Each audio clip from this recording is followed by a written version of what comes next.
در شهر گلستان دوری شهری آزمون اویله نمونه‌ای برگزار گردید. در این چوربینی نمایندگان مقامات اجرایی حکومت دولتی شهر ضمن برآمد خود حاضرین را به روز بین المللی اویله تبریک نموده بیان داشتند که اویله در فرهنگ کهن بنیاد تاجیک همچون نهاد مقدس اعتراف گردیده است، زیرا بهترین ارزش‌های انسانی از قبیل محبت و صداقت، صمیمیت و وفاداری و همدیگرفهمی و تحملگرایی محض در اویله تشکل می‌یابد. اویله اساس جامعه و مهمترین جزء جمعیت و دولت میباشد. آزمون مذکور با مقصد بلند برداشتن مسئولیت اویله در تحکیم فرهنگ اویله‌داری همچون ارزش مهم اجتماعی فرهنگی، بالا بردن معرفت حقوقی شهروندی و روزگارداری اویله‌ها، سالم استوار و پایدار نگاه داشتن اویله، کاهش دادن شماره بیکارشوی عقد نکاح، بلند برداشتن مسئولیت پدر و مادر در تعلیم و تربیت فرزندان، آماده نمودن جوانان به حیات مستقلانه و هدایت آنها به نگاهبین و پرستاری والدان برگزار کرده شد. در آزمون 12 اویله نمونه‌ای از شهر و شهرک‌های گلستان اشتراک نمودند. اشتراکچیان چوربینی اویله‌های نمونه‌ای و تجربه روزگار دیده بودند که در ساحه‌های گوناگون فعالیت کرده در پیشرفت و آبادی وطن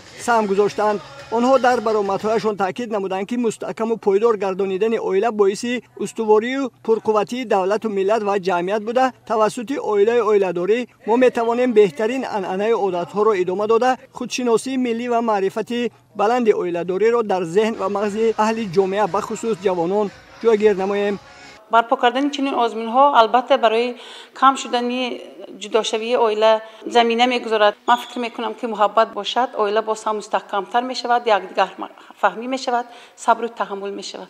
ذکر گردید که اساسگزار صلح و وحدت ملی پیشوای ملت پرزیدنت جمهوری تاجیکستان محترم امامعلی رحمان تاکید نمودند که مسئله معرفت اویله‌داری، بلند برداشتن مسئولیت پدر و مادر در تعلیم و تربیت فرزند، آماده کردن فرزندان به حیات مستقلانه و پایداری اویله از جمله مسائلی میباشند که توجه دائمی تمام مقامات دولتی، مؤسسه‌های تحصیلاتی و کل اعضای جامعه را تقاضا میکنند. آزمون مذکور از روی شرط‌های اویله نمونه‌ای در محل زیست، سالمی اویله در مناسبت‌های اویلوی و تربیت درستی فرزند، سهم اویله در آبادانی خانه، کوچه، محله و جماعت شهرک‌ها، اشتراک اعضای خانواده در کارهای جمعیتی، نقش اویله در حفظ ارزش‌های فرهنگی ملی، شرایط مساعد مهیا گردیده برای تعلیم و تدریس فرزندان، زباندانی و اشتراک آنها در آزمون‌های شهری، چوربینی‌های فرهنگی و ورزشی، سفربرسازی فرزندان و نبیرگان به خدمت مادر وطن و سهم اویله در پیشگیری عامل‌های نامطلوب جامعه جریان گرفته، غالبان مرحله شهری به دور ولایتی راه خط گرفتند. با اشتراکچیان فعال و غالبان و جایزه‌داران آزمون مذکور تحفه‌های خاطروی مقامات اجرایی حکومت دولتی شهر گلستان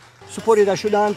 برنامه رنگین موسیقی اهل فرهنگ شهر به این چوربینی شکوه تازه بخشید.